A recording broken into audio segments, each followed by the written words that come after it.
Hello everybody, welcome back to In Cosmetics Day 2. And I've brought for you this morning to help wake you up a very special guest. This is Bolus. And he works with MBDC, is that correct? That is correct. Okay, so a lot of you guys have been asking about sustainable products, right? And in a previous In Cosmetics, we had met someone who said sustainability is really a challenge to get. So what is sustainability and why is it a challenge? God, what a great question. I mean, there are as many different definitions of sustainability, probably as there are people in the sustainability world. Right. But generally, what it means is creating products and systems and things that actually are regenerative, right? So they help restore systems. It's not just a maintenance thing. It's not just a less bad thing, right? Let's do less harm to the earth. Yeah. For me, sustainability is really about being regenerative. Okay, and let me pause you right there, because we hear sustainable a lot in the beauty industry, right? Mm-hmm. We always hear about it, but apparently it's very difficult to achieve, right? True sustainability is difficult to achieve. Okay. Absolutely. There's a lot of what we call greenwashing going on out there. Right. Have you guys heard of greenwashing? Greenwashing. What? Can you give us a definition for that? So it's making claims that sound great from a green perspective, but don't really have much substance behind them. So product is 80% natural, right? Mm-hmm, That's great, but what does that mean? I mean, some of the most toxic stuff known to man is natural, comes from nature. Right. Wow. Okay. Right? Mm-hmm, so just because something is 80% natural doesn't necessarily mean it's a good thing. Right. Or it contains 100% recycled content. Mm-hmm. Well, did you ever ask yourself, what is that actual recycled content? Is it recycled sludge? Recycled PVC? Not a great thing. Mm-hmm. So you have to dig a little deeper to some of these claims and try to understand exactly what's behind it. Okay, so there's multiple components. Let me pause really quickly. I want to welcome everyone that's joined. Thank you so much for showing up. We have journalista Sylvia. Oh, hi, it's good to see you. Hello, I recognize that handle. Skin Perspective, I wish you were here. It's good to see you. We have Sam Farmer. Hello, how are you doing? And we have Hannah Travel. Okay, so now let's go into that a little more. Let's dig a little bit deeper here, speaking of which. All right, and when we talk about sustainability, it's not only, we always hear about the packaging, right? The plastic packaging involved in producing a product. That's part of it, yes? That's part of it, okay, absolutely. What are some of the other components that we really need to factor in when we want a sustainable product then? Okay, so I'm going to introduce a concept called Cradle to Cradle. Oh, okay. And this is something that my company created and started. Okay. And basically, it's a design paradigm. It's also a product certification program. Mm-hmm. But really, the design paradigm is about designing products that are safe for people and the environment. Okay. First and foremost. Mm-hmm. And designing them in a way that they either go back to nature safely when you're done, mm-hmm. or go back to industry to be recycled, reused, remanufactured. Okay. And here's a really important language thing. Yes. We don't say end of life, because these products are not alive. Oh, okay. So it's all about use. It's about use phases, mm-hmm. end of use. And if you say end of use, it begs the question, what is the next use? Right. I'm going to bring up a term that I really liked. You mentioned earlier. It was called benign by design. Yes. Right. So designing with the environment in mind, right? Yes. And instead of looking at just packaging, you were also mentioning that you look at toxic agents, right, and byproducts. So is green chemistry a part of this process? Green chemistry is a huge part of this. People have probably heard about the circular economy, right? Mm-hmm. It's a phrase that's out there. It's a buzzword that's out there. Okay. The problem is there's no quality to that, no qualification. So it should be safe and circular, or safe then circular. Okay. So the most important thing is to find out if there are any toxic substances in the product or the package. If so, let's eliminate those right off the bat. You cannot have a sustainable product that has toxic substances in it. Got it. And do you take it as far as even looking at the reagents that that people are putting into the environments? Absolutely. Oh wow. I mean, we try to look at everything. I like the sound of this. That's deep, right? No, I think that is a step towards getting closer to real sustainability. Right. And so that feels really meaningful to someone like me, right? To see it at all components, from the chemicals that the chemists are using, right? Getting that to a place where all of them are good, but also throughout the entire, what would you say, production pipeline, if you will, right, in making a product. So I'm going to have you explain to everyone what Cradle to Cradle is, but before I do so, I want to say hi to everyone again, and I also want to tell you to get your questions ready, because once he kind of goes through this and he's going to give us a couple, I'm hoping you'll be able to give us a couple examples, Oh, right? absolutely. Okay, he's going to share a couple examples, which are really exciting because he's going to give us some really good beauty industry examples. But then if you have questions, we're going to address your questions. So we had Francis Turner join us. Hi, Francis. It's good to see you. And it looks like we have our first question. What I'll do is I'll read it now because I don't want it to scroll up too far and not be able to see it, and we'll address it later. Okay. So it's from Skin Perspective, and it says, when it comes to packaging, some people think plastic bad, glass good. How is that considered? How true is that considering the life cycle? Sorry, I need to wear my glasses. Actually, that one's such an easy one to answer. Do you want to just do that one now? That's a great question, and really, it's about next use, right? So okay, next use. If you think about the, So what do we do with the product when we're done with it? Yeah. Okay. I mean, plastics. Yes, the carbon footprint's lower to manufacture glass, but nobody's reusing plastic these days. When glass is really infinitely reusable, recyclable, remanufacturable, and recoverable. So are you suggesting? I just want to make sure I heard this correctly. So, so what is your take on plastic then? Do you foresee, if everybody went with this cradle to cradle, do you foresee the end of plastics, or do you see us using certain plastics all the time and just managing them better? Absolutely. Okay. Plastic is there's a biological and technical cycles. Those are the two keys to cradle to cradle. Okay. Plastic sits in the technical cycle, but we have to manage it much better. You need concentration and flow. Those are the two keys to recycling anything. And right now we don't have that because we don't really have a good collection system for our plastics. If we did, we could be recycling them and reusing them almost indefinitely. Okay, so we're not recycling them correctly. And tell me if I'm wrong on this. I've also heard that there are certain chemicals in plastic that if we removed it, plastic would have a better ability to fit into our recycling program and be more benign by design. Well, it's more about the different types of plastics that are out there than Okay. actual ingredients in plastic. So I'm going to call out one in particular, PVC. Oh, okay, right, yes. It's number 3 on the 7 types of plastic. Right. And it's a nightmare. It's really not recyclable. If it gets mixed up in another plastic stream, it will ruin the recyclability of that plastic. I see. So we really need to wow. get out of PVC in packaging and in bottles. Got it. Okay, so let's talk now about your solution to what we currently have, which is an unsustainable, right? Yeah. Unsustainable products, essentially, in beauty. Yeah, definitely. Okay, so what's your solution? So from a cradle-to-cradle perspective, there's 5 pillars, 5 key points, and it starts with safe and healthy. So let's pick the right ingredients from the beginning.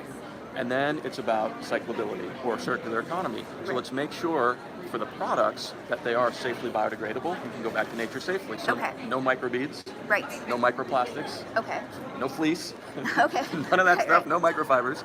And then it's about the production, right? How are we making these things? Let's maximize our use of renewable clean energy. This isn't an energy efficiency thing.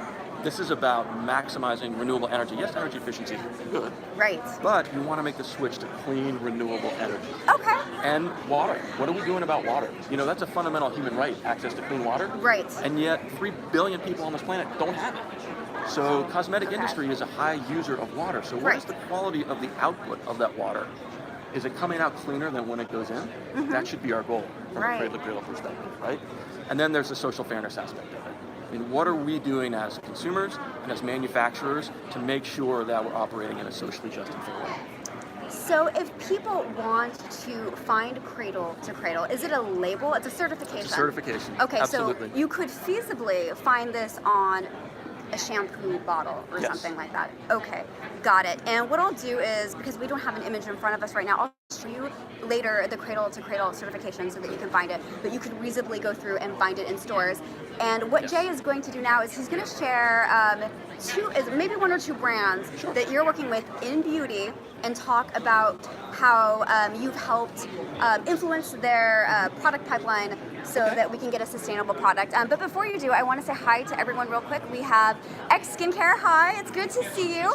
And Fair and Tosh Farms. Hello, welcome back. Let's see, you quickly say, whoops, beauty saves the planet. Good to know. Well, I think that this is something that's getting started, right? You have, how many beauty products quickly have Cradle to Cradle certification? Oh, at this point, it's probably just a couple dozen. Okay, a couple dozen. Started so here. it's really tiny. So you guys are hearing about this early. Yep. And so maybe if this is something that you're interested in, you can actually start looking for products. You can talk to suppliers or stores that you go to and say, hey, I'm really looking for products with this. Absolutely. Who knows? Maybe be the people that create the change, right? Exactly. I think that's really cool. Ask the question, right? Totally. Start saying, hey, what's in your stuff? What's your program? What are you doing around sustainability? Exactly right. Hello, Dr. Vasquez. It is good to see you. Thank you so much for joining. So Jay is going to take us through 2 case studies of people that are using Cradle to Cradle. And I would actually like to hear a little bit too about what companies are commonly doing, right? And like how you're changing that game. Sure. Okay. So I'm going to talk about L'Oreal first because they were an early adopter of Cradle to Cradle. And so they decided that they were going to launch a new line of salon products, Biolage Raw, which people may be familiar with. And they wanted to design it cradle to cradle from the beginning, right? Okay. So they eliminated all the toxic substances. Okay. They went with as many rapidly renewable bio-based sources as they could. Okay. They looked at end of use and are all these ingredients biodegradable? Will they return to nature safely? Right. They manufactured it in a facility using renewable power, Okay. clean water, and tried to do it in a socially fair way. Right. And what happened is they ended up with a product that was platinum. That's the highest level you can achieve for cradle What to cradle. product is that? in Just out of material health. curiosity. So it's Biolage Raw. Biolage Raw. Okay. And so the reaction in the consumer space was kind of interesting because it's a salon product, it's a high-end product, high margins, right? So people were like, big deal. You can do it on this product because it's easy and there's high margins and you can afford to do it right from the beginning. I see. So L'Oreal said, no, we're going to do Garnier. So they did Skin Active. That's interesting. And Garnier is at the complete opposite end of the spectrum, right? It is a mass market product. It is, It's yes. available in Walmart and any number of places. We went through the exact same process, so they weren't as successful in eliminating all of the bad stuff as they were with Biolage Raw, because they didn't do it from the beginning. It was kind of a retrofit. Let's go. These are products that are already in existence, so let's go after the fact and try to redesign them. Right. It's much more challenging than doing it at the beginning. Oh. But they were still able to achieve the silver level of certification, which for Cradle to Cradle is pretty impressive. Right, that's really great to hear. It's interesting that there was this perception out there that only big companies can do it, but it seems like, they were able actually to bring it to a mass brand. Right, and you even have a smaller company, more niche brand that's doing it. And just before we get to that, what I wanted to say about my audience, because you haven't met them yet, so thanks for showing up today and meeting my friends online. Hi everyone, my audience, so I'm speaking about you guys. Feel free to jump in if I've mischaracterized you, but nobody here is afraid of chemicals per se, right? There's no chemophobia here. Excellent. Everybody's very familiar about chemicals, and I think what I like about your approach is that it's very nuanced, right? You're not saying all plastics are bad. You're saying we really need to examine this and look at what plastics can we make benign, right? What plastics can we make sustainable for the environment? And also I like that there's not a lot of resistance to sustainability though. You know what I'm saying? Even me being a huge fan of chemistry, I believe that the future is in sustainability, right? So there's a bit of a balance, and it's not about creating fear, it's about being real about the problem. You know what? Right? That is such an important point, and there are no universally well, good. You're welcome. You're right. I mean, there are no universally good or bad chemicals. It's all about context. Exactly. And so what frustrates me a lot of times is you'll see retailers, and Walmart does this, and Target and Whole Foods, they make these restricted substance lists, and it's universally, no parabens. Right. Well, not all parabens are bad, right? It depends. No phthalates. Again, not all phthalates are bad. Exactly. So why are we banning all of these things when a lot of this is just sort of fear-based and nobody's really understanding what's going on? Right. So hopefully this is the start of a revolution Yes. that involves you guys Yes. and hopefully us too. Right. Hopefully you'll include us in it. But yeah, to really talk about some of the issues in beauty, because once we start talking about it, we can really address it. So I'm gonna have you quickly go through this second brand, and if you guys missed this and you wanna continue the conversation, we're gonna redo this again right now on Facebook, so you can follow me on Facebook, and Jay will kind of go through this again, and we'll talk about some different aspects of this. So what's that other brand real fast? Beauty Kitchen, an indie brand out of Scotland, very exciting. They have taken the cradle to cradle philosophy like to the nth degree. Right. So they've got packaging that is cradle to cradle certified in addition to the product, but they've got a return, refill, repeat strategy where their packaging is either glass or aluminum. Okay. And it's all returnable, and they clean it with a proprietary technology that they developed. So they clean it back to cosmetic standards, refill it, and put it back out there. Oh, that's wonderful. Okay, and you actually have a third brand we were talking about earlier, but you know what? I'm gonna leave a cliffhanger there. Come over to Facebook because we gotta do this again. I don't wanna run out of time. Thank you so much. Let's address some of your questions really quick before we leave. I saw Dr. Vasquez, MD. Hey, thank you for staying up late. I remember you looking for the time, and it's late on her end, and she stayed up just to watch this. Thank you so much for doing that. We have Gabby China 123. Hi, Gabby. It's good to see you on day 2. Who else do we have here? Hygienic Elements LLC. Come on by. I know you're here in the area. Please say hello. In fact, maybe you'll even show up on camera. And we have, Dr. Vasquez was saying parabens fear is really out of control. Yes. Agreed. So that's something that Jay is speaking to, and this is why I wanted to bring him on camera, because I think it really is about focusing on real solutions. Gabby China says, what's this guy's name? His name is Jay Bolus. Thank you. And who do you work for again? I work for MBDC. I'm a biochemist by training. Have been doing this work for 22 plus years. Okay, and how do they find you if they want to kind of follow your talks, get in touch with you, ask questions? Where do they follow you at? So mbdc.com is our website, and you can get my stuff there. Shoot me an email, jay@mbdc.com. Wow, talk about that for open access. Nice. love to chat. I can give you Twitter and Instagram and all of those handles as part of my email signature. So sounds good. What I'll try to do is a post later on today, and I'll put all this information so that you guys can reach out. We're going to end it here because we've got one more to do, and time is tight. But feel free to jump over on Facebook or just ask me questions, and I'll point you in the right direction. Okay? I'll talk to you guys later. Bye. Thank you so much, Jay, for your time. Thank you for having me. All right. Bye. Let's see.